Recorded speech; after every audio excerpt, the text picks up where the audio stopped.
오늘 우리가 같이 나눌 말씀은 요한복음 8장 12절로 20절 말씀이 되겠습니다.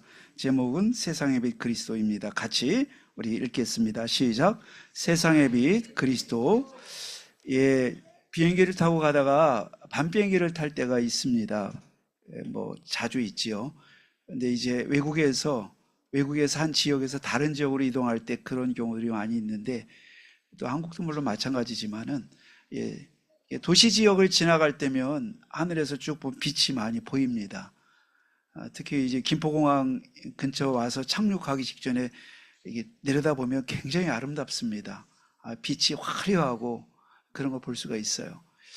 그런데 비행기를 타고 갈 때 그 땅을 쳐다보면 어둠 캄캄한 곳에 이제 강이나 바다 같은 데 빛이 없고, 도시 지역을 지나가면 길도 보이고 자동차도 보이고 이제 빛이 이제 비치는 게 보여요. 건물마다 빛이 새 나오고.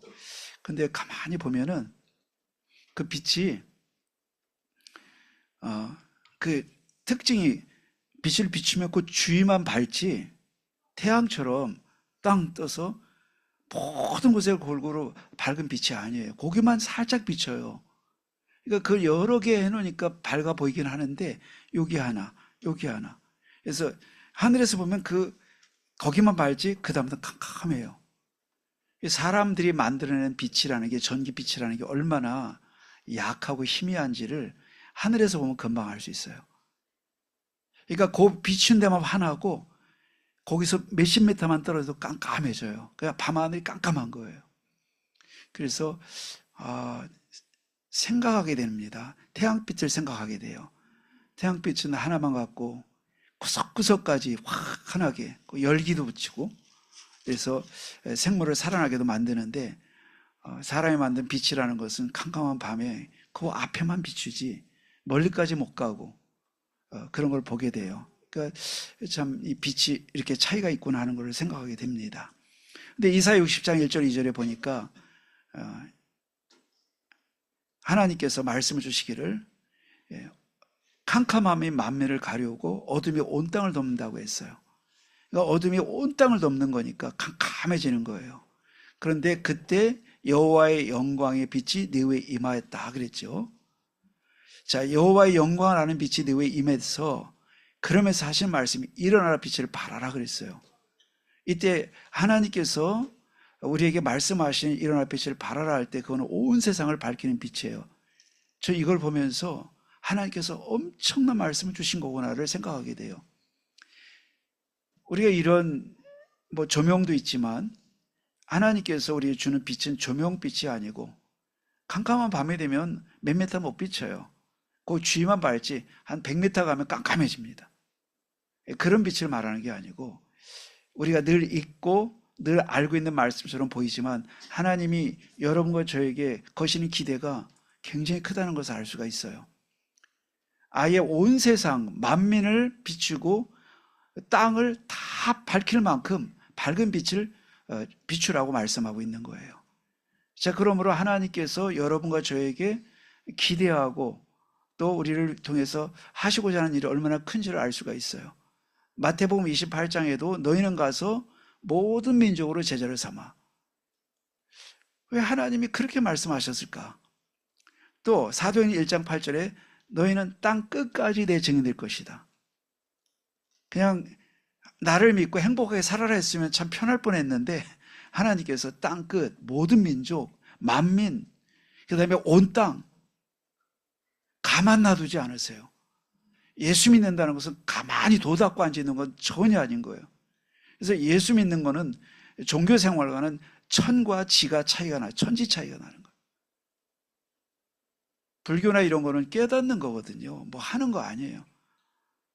참된 자, 아무것도 없으니 거 깨달아라. 그러니까 깨닫고 명상하는 거를 중시해요. 깨닫는 게 중요해요. 보험은 그게 아니에요. 깨닫는 게 아니고 빛이 임했으니 가서 비추라고 말씀해요. 그래서 불교나 힌두교 같은 거는 명상의 종교라고 하지요. 우리 기독교는 그런데 현장을 바꾸기 때문에 역사의 종교라고 해요. 히스토리.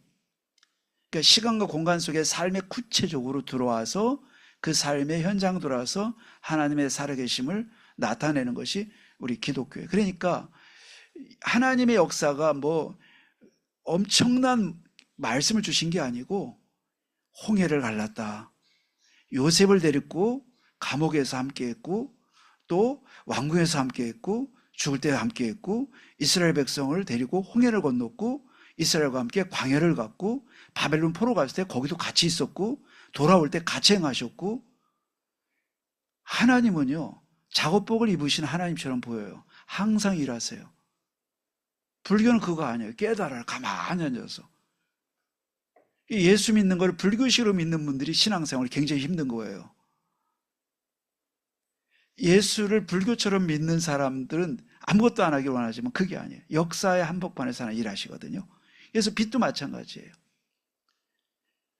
그 예수님께서 오늘 우리에게 주신 말씀이 이겁니다. 나는 세상의 빛이니 나를 따르는 자는 어둠에 다니지 아니하고 생명의 빛을 얻으리라 그랬어요. 예. 이 말씀 가지고 쭉 말씀하고 있어요. 이 말을 바리새인들이 못 알아들었어요. 아니 대낮에 이렇게 밝은 빛이 비추는데 무슨 세상의 빛이고 생명의 빛이냐, 도대체 어디서 누구한테 들은 말이냐. 근데 예수님께서 누구한테 들은 말이 아니고 하나님께서 나를 보내서 왔고 하나님이 보내신 그런 메시아다, 이 말씀을 하고 있는 거죠. 근데 끝까지 바리새인들이 못 알아들었어요. 근데 이 말을 못 알아들으면 어둠에 다닐 거라고 했어요. 그래서 이 바리새인들은 어둠 속에 빠졌어요. 교회 다니고 성경책 끼고 정말 성전 짓고 다 했는데 그들은 어둠 속에 있었어요. 왜냐하면 빛을 모르니까. 우리 믿음 생활하면서 오늘도 하나님께서 우리를 빛으로 불러주셨고, 이 빛은 어느 정도 빛이냐면 세상을 밝히는 빛이라고 했어요. 우리 수준도 묻지 않으시고 말씀하세요. 내가 능력이 얼만큼 되는데 땅끝까지 가고 만면을 갑니까? 근데 하나님께서는 아니라는 거예요. 제자들에게도 처음부터 그랬어요. 아브라함에게도 그랬어요. 75세 아브라함 불러서 하신 말씀이 너는 복을 좀 많이 받으라 하면 알아듣겠는데 복의 근원이 될지라. 너 하나 통해서 온 땅이 복을 받을 것이다. 도대체 이런 게 어디 있습니까? 나 예수 믿는 게 온 세상이 복된 길입니까? 그렇습니다. 내가 은혜 받으면 온 땅이 행복해지는 거 맞습니까? 그렇습니다.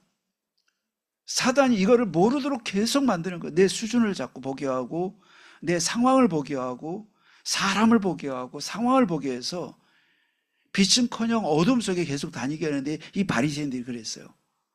뭐 이슬람 사람이 그렇다거나 불교인이 그렇다면 이해가 되지만 하나님을 24시 부르짖는 이들이 어둠 속에 있었다는 말이 안 되지 않나요?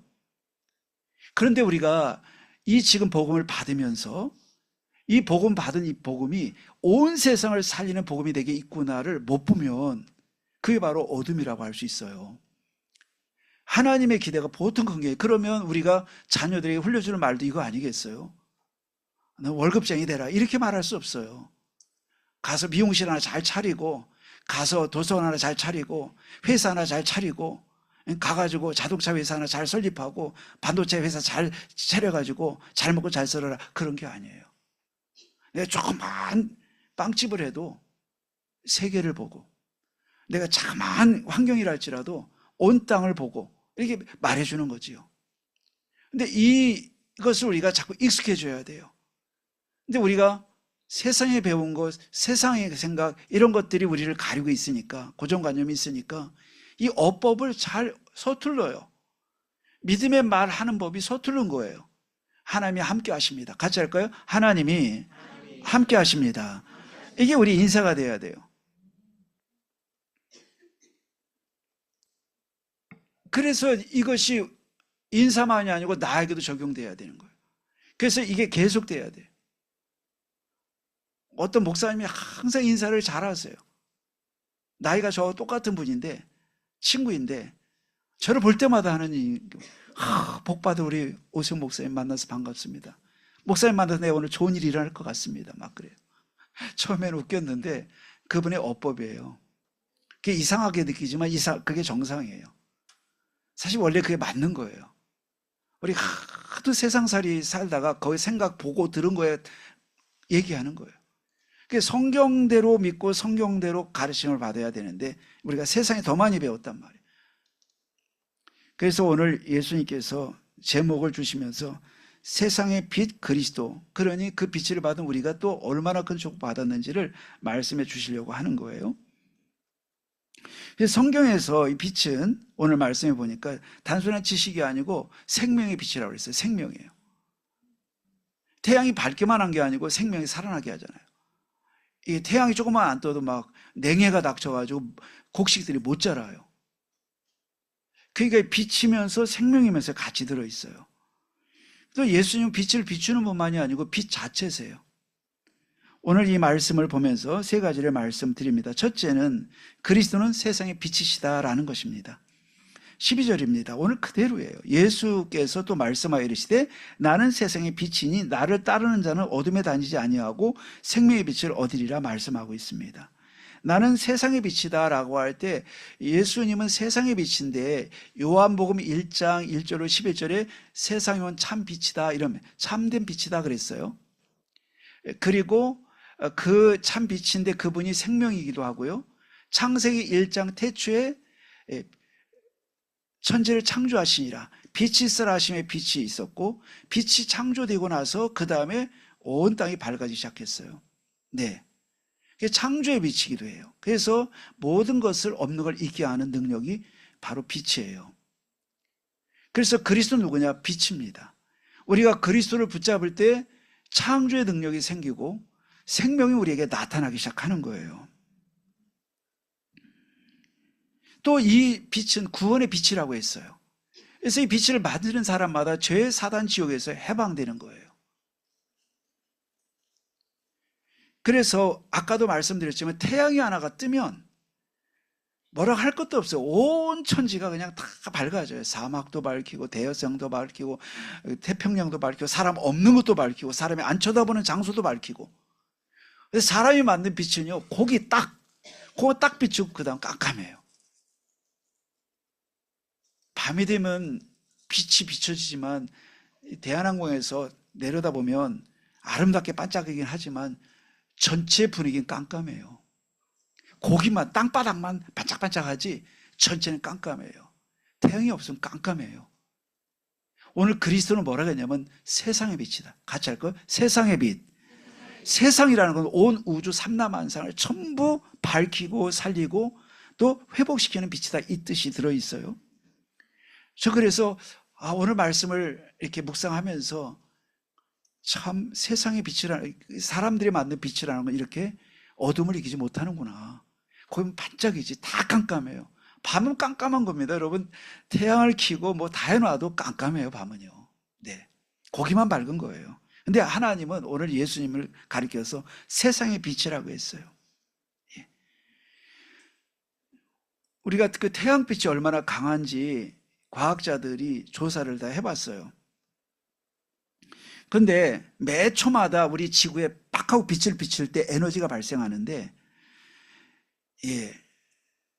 우리 온 인류가 사용하는 미국부터 아프리카까지 지금 매 순간 사용하는 모든 에너지에 1초 딱 비출 때 수천 배 된대요. 전 지구가 쓰는 모든 에너지의 수천 배가 1초 동안에 비춰진다는 거예요. 다 사용 못해요, 우리가. 엄청난 거지요.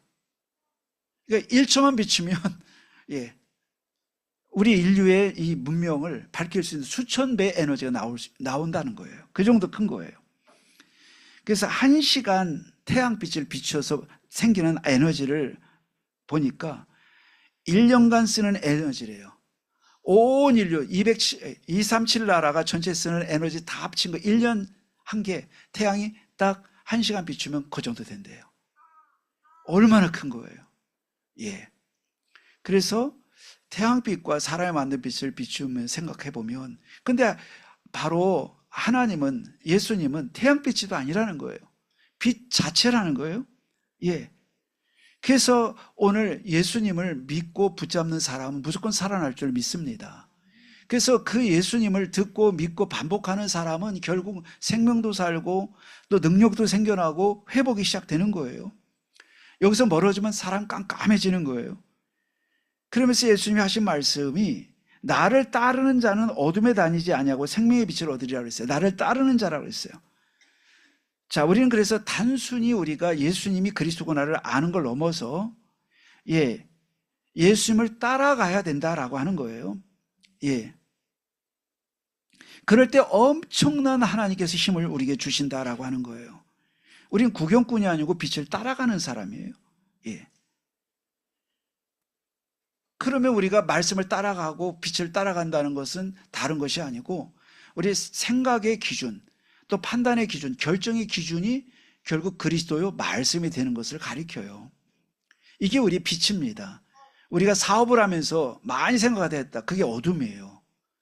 많이 이렇게 자녀를 생각하다가 뭘 하기로 결정했다. 그게 어둠이에요. 왜 어둠이냐? 말씀이 비어 있으니까.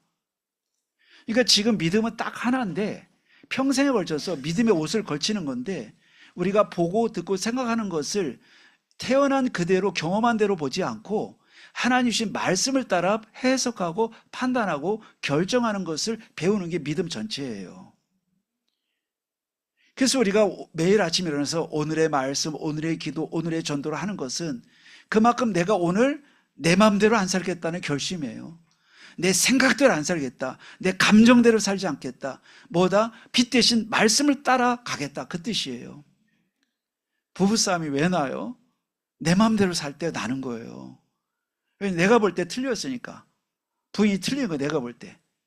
무조건 틀렸어. 그래서 오죽했으면 전생에 누가 만난다? 어떻게 잘 알아요? 그게 다 겪어보고 얘기. 얼마나 다투면 부부간에. 뭐 우리가 알지만 처녀 총각 때는 내게 없는 거, 저 사람의 내게 없는 거 있는 거 보고 좋아하는데 나와 다른 걸 좋아하는데 이제 나중에 뭐예요? 나와 같지 않아서 죽을 때까지 싸우는 거예요. 왜 나처럼 안냐? 치약을 밑에부터 돌돌 말아가지고 짜야지. 허리 꽉 눌러가지고 부인은 급해가지고 꽉 눌러서 쓰는데 남편이 뭐 애견남이라 그거 요즘 보니까 여성스러워가지고 여성 호르몬을 살살살 말아가지고 쓰는데 80대 때까지 싸우는 애들 보니까 끝이 안 나요. 처음에 달라서 내게 없는 거, 이 사람 멋있어, 난 급한데 이 사람 조용해. 그래서 만나거든요. 내게 없는 거 있어. 한 10년쯤 살고부터 이제 나와 다른 게 원수로 보이는 거예요. 어쩌다 인간을 만났나. 나와 똑같은 사람 만나야 되는데 어쩌면 하는 것마다 나와 반대예요. 그렇잖아요. 다 어둠이에요. 뭐 그게 선택이 잘못됐다 이렇게 말하는 것도 아니고 빛이 없으면 다 어둠이에요. 그래서 우리 믿음 생활은 기준을 바꾸는 것과 똑같아요. 다른 거 없어요. 기도한다, 우리가 말씀 집중한다, 우리가 망대를 세운다 했을 때 결과는 뭐냐면 기준이 바뀌었다는 거지요. 그렇게 보니까 나와 다른 것도 문제가 안 돼요. 부인이 나와 다른 것도 문제가 안 되는 거예요. 우리가 그냥 살아온 대로 하면 안 맞으니까 싸워야 되지만 복음이라는 안경을 쓰기 시작하게 되면 그게 아닌 거예요. 이해를 하게 되지요. 여러분 기도 오늘 하신 대로 이해하고 우리가 수용하고 초월이 되기 시작하는 거예요. 근데 그 힘이 그냥 나냐고요? 절대 안 돼. 내가 빛이 있어야 돼요. 한마디로 그리스도의 빛이 내게 충만해서 그리스도를 충만할 때 힘이 나면 그게 기준이 바뀐 기준이 나오는데 두 가지 기준이 있어요. 힘이 없으면 뭐가 나요? 원래 체질 기준이 나오는 거예요. 그런데 알고 보니까 전부 그 문제예요. 그래서 이 복음이 없으면 말씀이 기준이 안 되면 그게 어둠이다 하는 거예요. 그러면서 나를 따르는 자는 어둠에 다니지 않을 거다고 그랬어요. 이게 중요하잖아요. Follow me 그랬어요. 나를 따라오너라. 나를 따라오너라. 말씀을 붙잡는 거예요. 말씀을 우리가 각인하고 읊조리는 거예요. 그래서 우리가 일도 하고 많이 해야 되지만 왜 시간을 내서 우리가 집중을 하냐면 이걸 아는 거예요. 주님을 따라가는 동안에 빛이 내 빛이 되는 거예요. 그리스도의 빛이 내 빛이 돼서 우리가 보고 판단하는 것이 달라지기 시작해요. 변화가 시작되는 거예요. 그렇기 때문에 반드시 하나님의 은혜를 받아야 돼요. 사람은 기계가 아니에요. 로봇은요 감정이 없어요. 아직까지는 없어요. 앞으로 생길지 안 생길지는 논쟁이에요, 지금. 앞으로 감정이 생길 거야 하는 과학자가 있고, 아무리 발대로 감정은 안 생길 거야. 사람 흉내는 똑같이 내고 기분 나쁜 표정도 지을 수 있지만 진짜 그 로봇가 기분 나쁜 거겠냐라고 묻는 거예요. 기능적으로는 똑같을 수 있지만 본질적으로는 똑같지 않다. 그래서 이게 지금 논쟁하고 있어요. 철학자, 과학자, 컴퓨터공학자, 뇌과학자들이. 그래서 이게 팽팽해요. 한 사람은 진짜 사람처럼 감정 갖는 날이 올 거다, 그런 거고요. 한쪽엔 죽었다 깨도 안 될 거야 라고 지금 논쟁이 붙어 있어요. 근데 어쨌든 지금은 아니거든요. 예. 그러니까 로봇은 24시간 뭐 일을 시켜도 그냥 꼬박 하잖아요. 왜 노동을 많이 시키냐 이런 말도 할 거 없어요. 예. 감정이 없으니까. 예. 자, 그래서 우리가 사실상은 하나님의 말씀으로 빛을 계속 받고 말씀으로 계속 받지 않으면 우리가 어떻게 됩니까? 갖고 있는 것으로 봐야 돼요. 다른 건 나쁜 거예요. 나와 맞지 않는 건 틀린 거고. 이걸 이길 수가 없어요. 언제 이게 바뀌어집니까? 우리가 복음으로 들어가서 복음으로 충만해서 계속 각인하고 뿌리 내리고 체질해서 나중에 영적 로봇처럼 돼야 돼요. 아예 영향 안 받는 거예요. 예. 영향을 안 받는 거예요. 근데 영향을 진짜 누구한테 받아요? 복음에만 영향받는 거예요. 우리가 복음의 영향 덜 받으면 사람 영향 받고 환경 영향 받아요.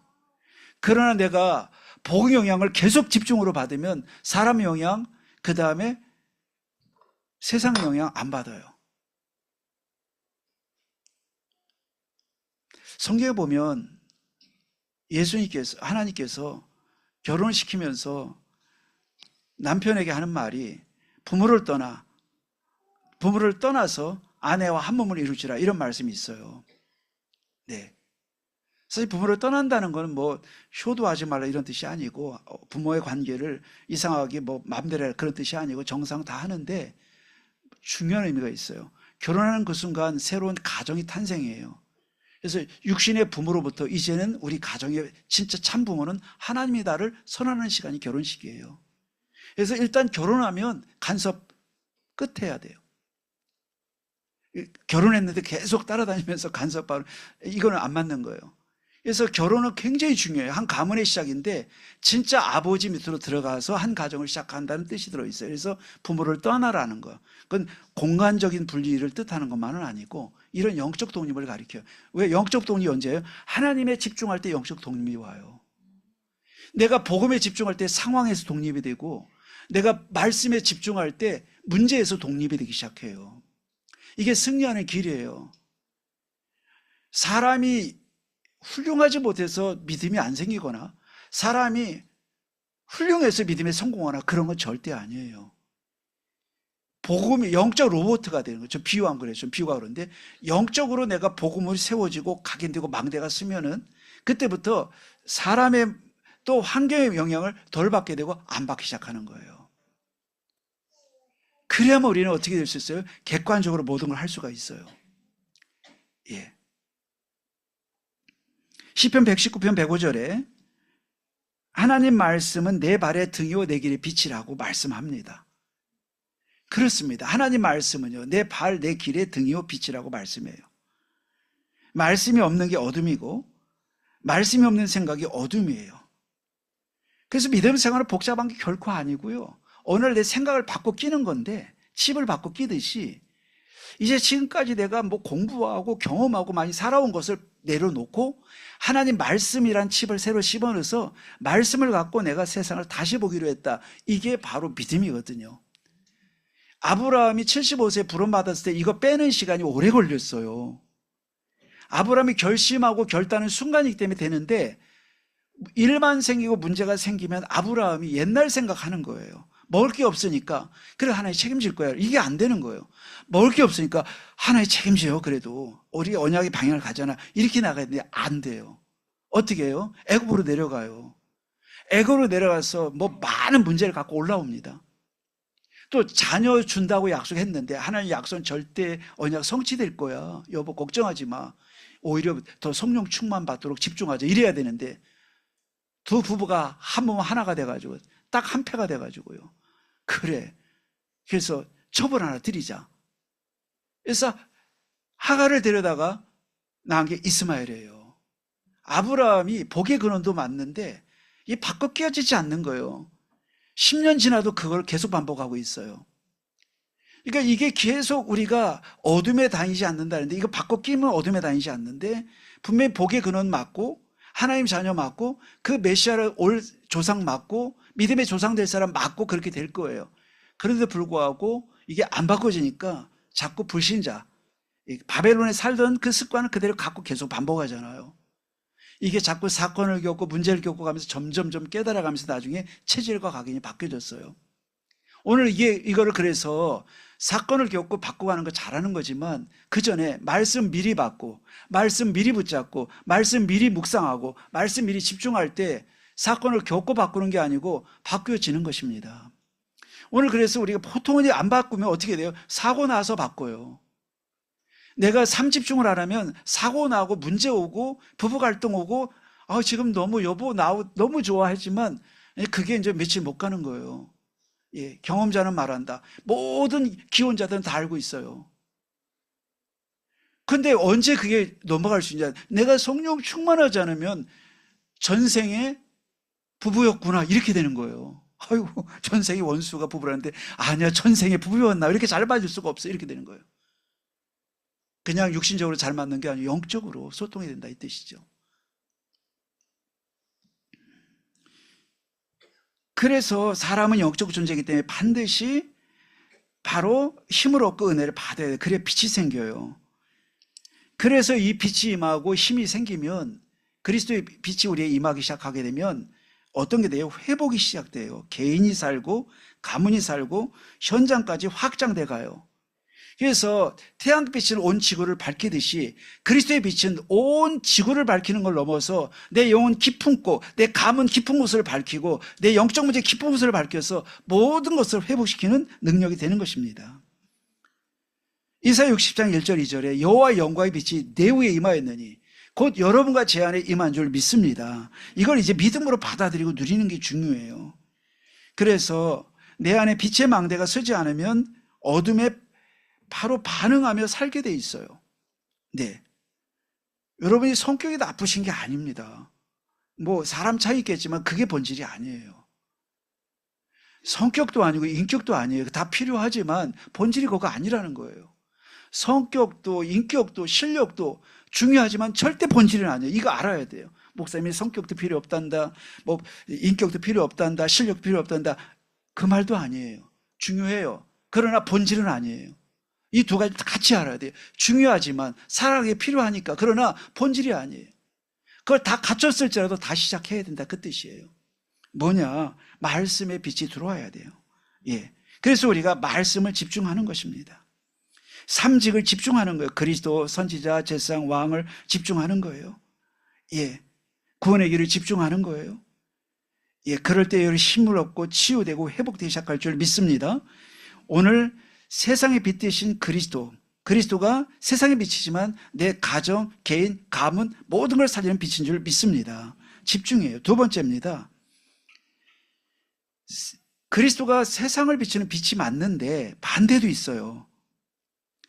빛을 거부하는 어둠도 있다는 거예요. 빛을 거부하는 어둠의 망대도 있다. 두 번째입니다. 빛을 막는 어둠을 꺾어야 돼요. 그 빛을 막는 게 뭐냐면, 여러분 주일날 말씀을 딱 드시고 은혜 받고, 남편 은혜 받은데 부인이 은혜 못 받았어. 아유, 그 말이지. 어둠이 딱 들어오는 거예요. 어둠이 도처에 있어요. 그래서 어둠의 망대가 딱 쓰면 말씀을 못 받아들여. 이게 제일 문제거든요. 빛이 들어오고 말씀이 들어왔으면 그렇지, 이렇게 되는데, 보통은 이게 어둠의 망대가 쓰면 다 꺾어버리는 거예요. 그래서 어디까지 빛을 비춰야 되냐라고 할 때, 말씀을 들을 때 믿어지든 믿어지지 않든 저 말씀은 나를 위해 주는 말씀이다, 첫 번째. 두 번째, 하나님 이유가 있어 주셨다. 세 번째, 반드시 성취될 것이다. 이걸 붙잡는 거예요.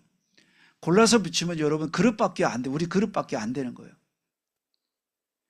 그래서 우리는 하나님의 말씀을 받을 때는 이렇게, 그래서 어둠의 왕들을 물리쳐야 돼요. 나 맞다 안 맞다 이것도 물리치고, 성취된다 안 돼. 이것도 물리치고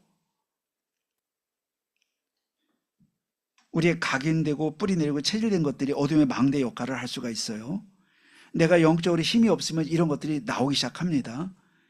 자, 그래서 여기 말씀을 13절 보실까요? 바리새인들이 이르되 네가 너를 위하여 증언하니 네 증언은 참되지 않다. 딱 그랬어요. 너 말 참말 아닌데 네가 빛이라고? 그러면서 거부했어요.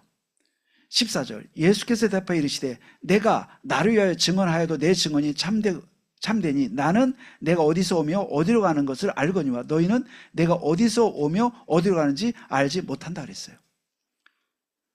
자, 예수님께서는 지금 이렇게 거부하는 바리새인들에게 말씀했어요.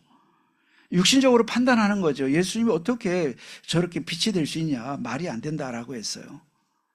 그래서 예수님의 말이 참된 것은 예수님이 어디서 왔느냐가 기준이에요.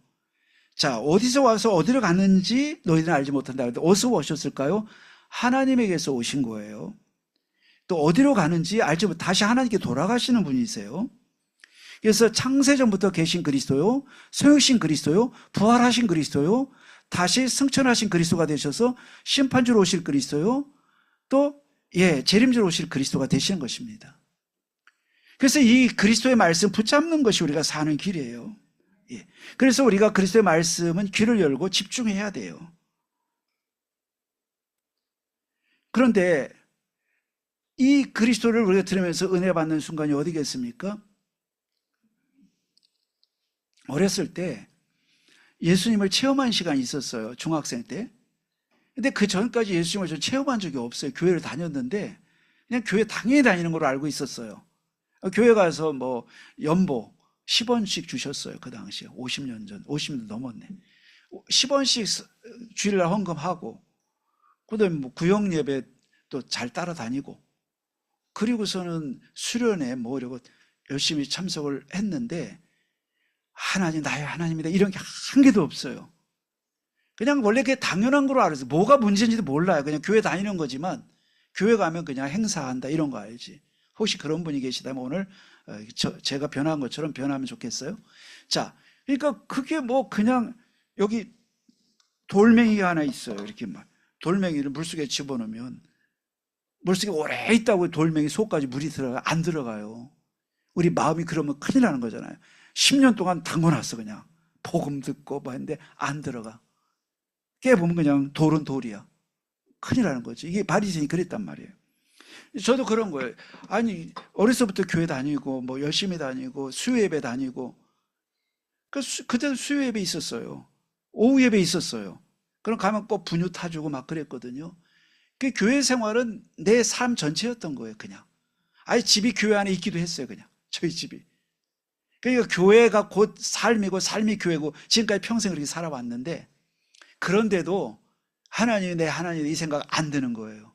그래서 하나님 안 믿는 것도 아닌데 이 상태 아시겠죠? 그러다가 목사님 설교를 듣고 있는데 점점 듣다가 목사님 말씀이 믿어지기 시작했어요. 이게 신기한 거예요. 하나님 이렇게 해요. 내가 믿음 가질 준비했던 것도 아니고 듣다가 믿음이 막 생긴 거예요. 이게 중요해요.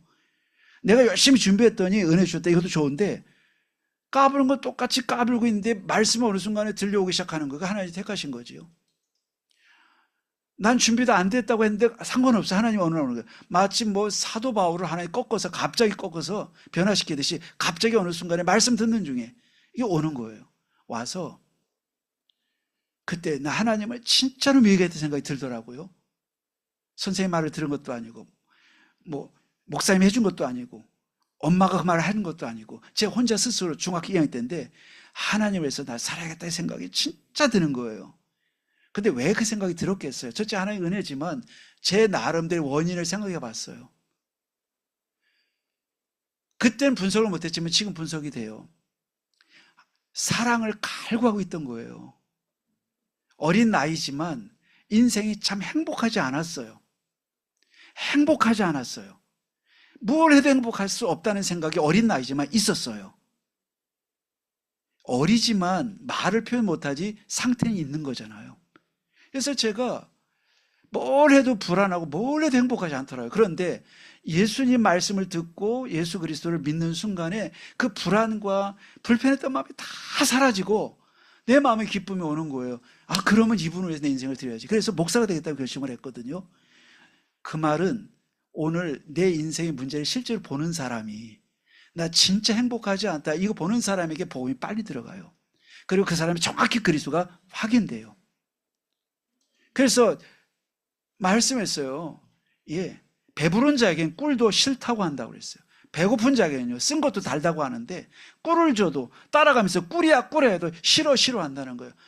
인생의 깊이에 도달하지 않으면, 인생의 한계를 모르면 복음도 몰라요. 뭔가 덮여 있는 거예요. 흑암이 덮이면 인생이 창세기 3장 죄인인 걸 모르게 만들어요. 그래서 뭐가 문제인지도 모르고 그냥 살게 만들어요. 이게 어둠이에요. 바리새인이 그렇게 말씀 듣는데 못 깨달아요. 왜 그러냐? 어둠이 덮었어요. 근데 여러분, 오히려 하나님께서 고민하고 문제 만난 그 현장 속에 하나님이 오늘 빛을 비출 때 갈급하게 있다가 딱 답을 얻듯이요, 에드베 간닥의 내시가 종교생활하고 돌아가다가 갈급하게 돌아가는 중에 빌립을 만나서 복음 듣는데 그 즉시 영접하고 구원받았듯이 마음에 갈급함을 가진 사람들이 그리스도의 답을 얻는 거예요. 어리지만 제 마음속에 엄청 갈급함이 있던 거예요. 그러다 복음이 들어오니까 그 순간이 아멘이 된 거지. 난 갈급하지 않아. 그게 어둠이에요. 사실은 좋은 게 아니고 그게 어둠이에요. 어둠이 꽉 잡고 있으면 갈급해야 될 사람이 갈급을 못 느끼는 거예요. 아플 때 통증이 오는 게 좋은 거라 하잖아요. 그래야 내가 빨리 치료받으니까. 아픈데 통증이 썩어가는데 못 느낀다, 그게 무서운 거예요. 지금 영적으로 마찬가지예요. 바리새인들이 썩어가면서도 복음 못 들으니까요, 어둠의 행동을 했던 거예요. 그래서 우리가 하나님 말씀을 들을 때 귀를 열고 집중하는 것이 너무 중요합니다. 그때 우리의 깊은 영적 문제를 터치하면서 하나님 해결하시는 거예요. 15, 16절을 보니까 바리새인들은 육체를 따라 판단하니까 보이는 것만 생각했어요. 예수님을 알 수 없는 거예요. 너희는 육체를 따라 판단하나 나는 아무도 판단하지 아니하노라. 만일 내가 판단하여도 내 판단이 참되니 이는 내가 혼자 있는 것이 아니요 나를 보내시니가 나와 함께 계심이라 그랬어요. 자, 그래서 이 바리새인도 판단을 했죠. 아, 예수는 아무것도 아닌데 왜 자기가 빛이라고 말해 했는데 그 육신적 판단이라고 해요. 판단을 모든 사람은 하지만 어떤 판단이냐가 참 중요하다는 거예요. 오늘 여러분과 제가 하나님의 은혜를 받고 내리는 판단이 정확한 하나님의 인도를 받는 판단이 돼요. 그래서 은혜 받기 전에 판단도 하지 마라. 계속해서 내가 하나님께 먼저 중요한 일을 알고 집중해라. 이거를 우리가 자꾸 잘못하면 실수를 하게 되잖아요. 이거 했다 저거 했다 왔다 갔다 하는 거예요. 왜냐하면 집중할 시간에 우리가 자꾸 생각을 하니까. 그래서 우리가 지금 이 바리새인들이 못한 게 뭐냐, 판단을 엄청 많이 하는데 하나도 안 맞는 거예요. 그래서 예수님이 진단하기 육신적 판단. 그래서 여기 15절에 너희는 육체를 따라 판단하라. 그래서 이들 속에 들어간 판단의 기준 요소가 뭔가 봤더니 전통, 율법, 제도, 선민의식, 이런 것들이 꽉 들어갔어요. 여기서 뭐 선한 게 나오겠어요? 여기서 안 나오잖아요. 근데 이 속에 말씀이 들어가고 은혜가 들어가고 복음이 들어가고 내가 각인이 들어가서 어디서 그건 생겨요? 언제 복음 들어가고 언제 말씀 들어가고 언제 내가 은혜가 돼요? 집중하고 반복하고 내가 묵상할 때, 삶 집중할 때 우리가 DNA가 바꿔질 줄 믿습니다. 아나운서들이 발음이 정확하잖아요, 뉴스 하려면. 그러니까 이 사람들이 들어가자마자 발음 훈련을 해요. 보니까 뭐 봤더니 그냥 가서 자고 일어나가지고 세수하고 이빨 닦고 가서 뉴스 하는 게 아니에요. 헛소리 나갈까, 그렇게 말을 잘하는 아나운서가요 얼마나 연습하는지 몰라. 혼자서 거울 보고 연필을 끼고 아, 에, 오, 이, 오, 우 해가지고 입을 벌렸다 넓혔다 켰다 혓바닥 내밀었다, 이거를 계속해서 무의식적으로 자유롭게 나가도록. 그렇게 말 잘하고 그렇게 똑똑해 보이는 아나운서들도 안 보내서 그렇게 집중을 해요. 복음은 똑같아요. 우리가 보이는 대로 사는 건요 50%도 안 되는 인생이. 안 보이는 데서 인생이 다 결정돼요. 보이는 데서 여러분 결정되는 건 그 사람 핫발이에요. 안 보이는 데서 그 사람 뭘 하느냐가 인생을 다 결정을 해요. 여러분, 그러므로 안 보이는 데서 뭐 할까요? 집중의 시간이죠. 안 보이는 게 집중이거든요. 그래서 말씀과 기도에 집중하는 시간. 세계적인 골퍼들이 그 얘기예요. 하루 연습을 안 하면 몸이 알고, 이틀 연습을 알면 주위 사람 알고, 3일 연습하면 세계가 한다. 이야, 골프가 매일 하는 거 아니잖아요. 대회가 한 달에 한 번, 두 달에 한 번 할 텐데 안 쉬어요. 그리고 세계적인 축구 선수, 프로 축구 선수, 세계적인 축구 선수 호나우두 있잖아요. 포르투갈 선수, 메시만큼 유명한 사람인데 이 사람은 친구들 초대한대요. 초대해놓고 놀이가 공놀이예요. 웃기잖아요. 억만장자잖아요. 그럼 뭐 맛있게 먹고 부어라 마시라 안 해요. 철저히 자유관리하는 거예요. 세계적인 성공이랑 똑같아요. 풀어지는 법이 없어요. 친구들이 풀어주려고 노래하다가 따분하게 또 공연습이야? 그러나 말거나 그거 하는 거예요. 그 호나우드에 초청받아 갔던 사람이 다 똑같이 하는 소리예요. 쟤는 세계 1위인데 계속 연습이에요. 복음도 똑같아요. 집중하는 사람이 계속 집중하고 아는 사람이 계속 못하는 거예요. 그래서 우리가 회복해야 돼요. 예. 오늘 그래서 우리가 육신적 판단을 이기는 것은 하나밖에 없는데 자꾸 말씀, 은혜, 복음 계속 들어가는 집중 속에 들어가서 DNA를 바꾸는 연습이 우리가 승리의 길인 줄 믿습니다. 마지막으로 하나님이 우리에게 주시는 확증된 빛이 있다라는 거예요. 이 절대적인 빛이 있다는 거예요. 17절로 20절이에요. 자, 오늘 17절. 너희 율법에도 두 사람의 증언이 참되다 기록되었으니 내가 나를 위하여 증언하는 자가 되고 나를 보내신 아버지도 나를 위하여 증언하시느니라. 이에 그들이 묻되 네 아버지가 어디 있느냐? 예수께서 대답하시되 너희는 나를 알지 못하고 내 아버지도 알지 못하노다. 나를 알았더라면 내 아버지도 알았으리라 라고 말씀했어요. 자, 오늘 이 말씀은 아주 간단한 이런 말씀이에요. 율법의 기준이 뭐냐면 두 사람이 한 사안에 대해서 두 사람 이상 증언하지 않는 건 받아들이지 말라는 거예요. 누가 와서 막 뭐라고 하면서 목사님이 그 얘기 듣고서 그래 하면 안 되는 거지요. 다른 사람 얘기도 들어봐야 돼요. 그래서 성경 글을 썼어요. 율법은 어떤 일을 결정하고 어떤 일에 어떤 사건에 대해서 설명을 들었을 때 두 사람 이상의 말이 아니면 그 사람 말 받아들이지 말라 이거예요. 그런데 누구 말 한마디만 듣고 뒤도 안 돌아보고 따라가는 사람이 있죠. 그게 여러분 큰일 나는 거예요. 성경과 안 맞아요. 예. 기가 막힌 사건이라도 확인해야 돼요. 사단이 역사하기 때문에 홀딱홀딱 넘어가면 안 돼요. 그러면 이렇게 했는데 둘이 기준인데 그게 예수님 말씀이에요. 내가 증언하고 하나님 증언하지 않냐. 그래 둘이 증언했다. 율법에도 맞다. 아버지 하나님이 나를 빛이라고 증언하고 내가 나를 빛이라고 증언하니 둘이 증언했으니 율법에도 맞지 않느냐라고 말하는 거예요. 예수님께서. 그러면서 그러니까 이 바리새인이 물었어요. 네 아버지가 어디 있느냐? 예수께서 대답하시되 너희는 나를 알지 못하고 내 아버지도 알지 못한다. 나를 알았다면 내 아버지도 알았으리라 라고 했어요. 그래서 이 바리새인들은 예수 그리스도를 받아들이지 않기 때문에 하나님을 알 수가 없었다고 말씀해요. 결국 내가 복음을 받고 은혜를 받을 때 비로소 하나님도 알고 하나님의 뜻도 알게 되고 다 알게 되는 거예요. 그래서 복음으로 내가 들어가고 계속 집중하는 만큼 우리는 하나님 계획도 알게 되고 보게 되고. 그러니까 하나님의 뜻이 뭐냐고 묻는다면 안 보일 거예요. 왜냐하면 내가 복음에 집중하지 않는데 하나님의 뜻이 보일 리가 없어요. 그래서 이 바리새인들이 하나님을 찾긴 하지만 항상 하나님하고 나 안 맞는 거예요. 이게 문제잖아요. 자, 무슨 뭐 큰 문제 있어 문제가 아니고 내가 교회를 다니고 신앙생활 하는데 내 인생과 하나님 정말 딱 맞아 돌아간다. 이게 와야 되잖아요. 이게 없는 게 제일 슬픈 거잖아요. 교회 다니고 직분을 맡았고 내가 권사고 장로고 집사고 목사인데 하나님과 내가 딱 맞아 돌아간다는 생각이 안 들면 참 그거는 그래요. 오늘 그런데 그 이유를 말씀하고 있어요. 원인이 네가 굉장히 이상한 사람이어서 그런 거 아니라는 거예요. 그 집사님 이상한 사람 그거 아니라는 거예요. 사람이 그렇게 치면 다 같아요. 사람 누가 처음부터 믿음이 좋은 사람이 어디 있어요. 다 같은데 결국 한 가지예요. 나를 알았더라면 아버지도 알았을 건데 라고 하잖아요. 그리스도의 말씀과 그리스도를 알지 않고서는 집중하지 않고서는 하나님의 뜻도 나와 하나님과 계획이 어떤 것인지 알 길이 없는 거예요. 그러므로 우리가 어떻게 해야 되는 것입니까? 그리스도에 집중하고 말씀에 집중하는 게 아무것도 아닌 게 아니고 그게 다예요.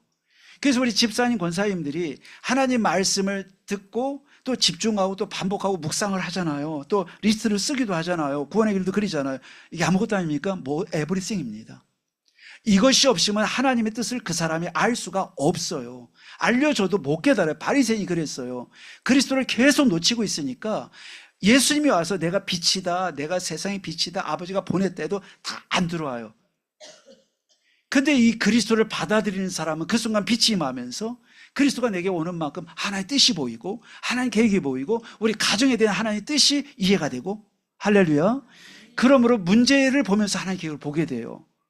내 인생에 대한 하나님의 스케줄이 보이는 거예요. 그게 어떻게 그걸 알으냐? 어떻게 그거 없어요. 말씀을 이렇게 여러분 들으시고 또 우리가 들은 걸 묵상하실 때 나도 모르게 그리스도가 점점점 알아져 가고 누려져 가고 거기서 뭐가 돼요? 하나님의 계획, 우리 가정을 향한 뜻, 내 인생에 대한 하나님의 뜻, 내가 무엇을 위해 인생을 다 바쳐야 될지를 알게 돼요. 이거 발견해야 인생이 가치 있지 않겠어요? 하루하루가 왜 사는지 모르겠다 하면 진짜 그거는 안타까운 거잖아요. 하루하루가 진짜 하나님의 완전한 계획 네트워크 속에 아주 하나님의 그냥 망대와 여정과 이정표 속에 딱 계획한 것도 아닌데 어떻게 하나님 내 인생을 이렇게 몰아가시지? 맞아요. 그 핸드폰이나 인터넷에 보면 지우개 기능이 있어요. 지우개 기능이 있는데 지우개 기능을 보면은 처음에 지우개를 잘 맞춰가지고 지우려고 하는 그림에 잘 맞춰야 지우는데 요즘 그렇잖아요. 근처만 갖다 대도 알아서 탁탁 해줘요. 근처만 딱 갖다 대도 동그랗게 해가지고 전체 분위기를 지가 찾아가지고 지울 걸 다 찾아서 해줘요. 아시잖아요. 그와 똑같아요. 망대 여정의 적을 내가 주판을 튀듯이 막 세밀하게 계획해서 된다는 뜻이 아니고 어느 순간 믿어져요. 완전한 계획 속에 내가 들어있구나. 같이요? 완전한 계획 속에 내가 있구나. 이게 우리가 신자의 정상적인 축복이 이거예요. 그러니까 이게 없으면 얼마나 안타까운 거예요. 이게 있으면 내가 부족해도 괜찮아요.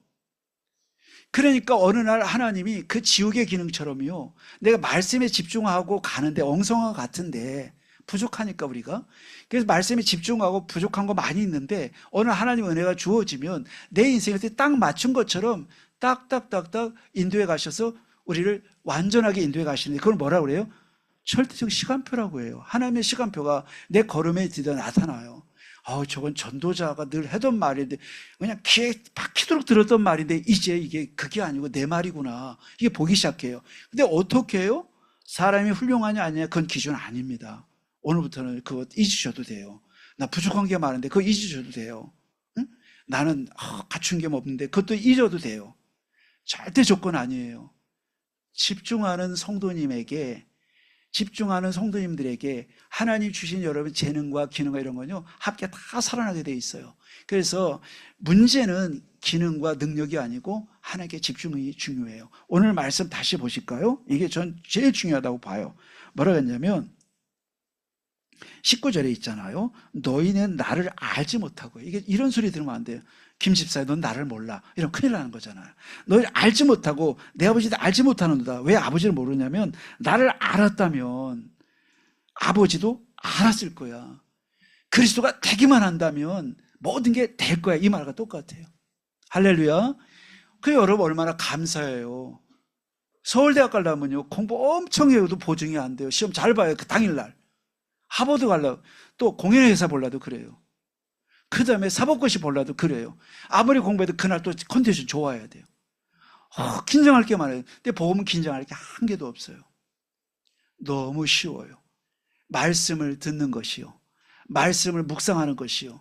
그래서 내가 그리스도를 알아갈 때 모든 문이 열릴 줄로 믿습니다. 오늘 그래서 빛 대신 그리스도가 우리에게 오는 만큼 하나님 계획이 보이고 내 미래가 보이고 내 문제에 대한 하나님의 뜻이 보이고 어려움이 온 게 어려움이 아닌 걸 알게 되고 모든 것이 합력해서 서로 이룬다는 게 맞고 내가 교회에 이렇게 조용히 앉아있지만 나는 굉장히 하나님과 소통이 되는 사람인 걸 본인이 느끼게 돼요. 그러면 미뤄도 안 나가요. 그 사람은. 응? 기웃거리지도 않아요. 여기 한번 기고 나를 알아주나 저기 가서 알아주나 필요가 없어져요. 왜냐하면 하나님이 내 안에서 역사하고 함께 하신 거 아는데 그럴 일이 없어요. 이게 없으면요, 환경과 조건과 사람에 따라 끊임없이 계산해야 돼요. 끊임없이 생각해야 돼요. 스트레스 받아서 못 살아요. 복음이 돼야 될 줄 믿습니다. 오늘 그 길은요, 집중하는 거예요. 예. 그래서 19절 20절 말씀 읽었잖아요. 네, 20절 이 말씀은 성전에서 가르치실 때 헌금함 앞에서 하셨으니 잡는 사람이 없으니 이는 그의 때가 아직 이르지 아니했습니다. 하나님은요, 예수님은 너무나 정확한 시간표 따라 사역하시는 거예요. 그래서 우리에게 말씀 주실 때 하나님 정확한 계획을 갖고 주세요. 할렐루야. 주일날 하나님이 우리 성도님들 그냥 앉아 계신 것처럼 보이지만 하나님 가장 완벽한 계획을 갖고 그날 그 말씀을 주시는 거거든요. 그냥 지나가는 거 없어요. 내가 그냥 지나칠지언정 하나님 그렇지 않아요. 오늘 여기도 보세요. 이 지금 논쟁하고 하는 것처럼 보이는데 이것조차도 하나님 계획이었다는 거예요. 아, 하나님은 매 순간마다 하나님 언약을 이루어 가시는데요. 자, 그래서 오늘 이 말씀 보면서 우리 성도님들은 따라합시다. 내 안에는 빛이 있다. 그 빛은 나를 살리고 어디 가정과 가문을 살리고 교회 살리고 현장 살리고 시대 살리는 빛이에요. 잊으면 안 돼요. 내가 이제 할 것은 다르고 복잡한 거 다 잊어먹으시고요. 집중이란 단 하나 붙잡으면 좋겠어요. 이번 한 주간 내가 그래 모든 문을 여는 키가 그리스도라고 하면 내가 그리스도에 집중해야겠구나. 요즘 나오는 말 아침, 점심, 저녁 3집중 이미 하고 있으니 또 하면 되겠고 나 혼자 조용히 해서 어느 날 내가 교회 와서 앉아있는데 너무나 보람이 있고 너무나 내가 의미가 있고 내가 앉은 이 자리에 하나님이 하늘으로 여시고 나 함께하는 자리다. 이것이 모든 성도의 되시기를 축원을 드립니다. 그냥 왔다. 나는 들러리야. 나는 와서 앉아있기는 아무것도 아니야. 그게 제일 슬픈 거잖아요. 문제 와서 슬픈 게 아니고 살아계신 하나님을 두고 내가 그거를 못 누리고 가면 제일 안타깝잖아요. 이 한 주간 여러분과 저는 빛으로 나갈 거예요.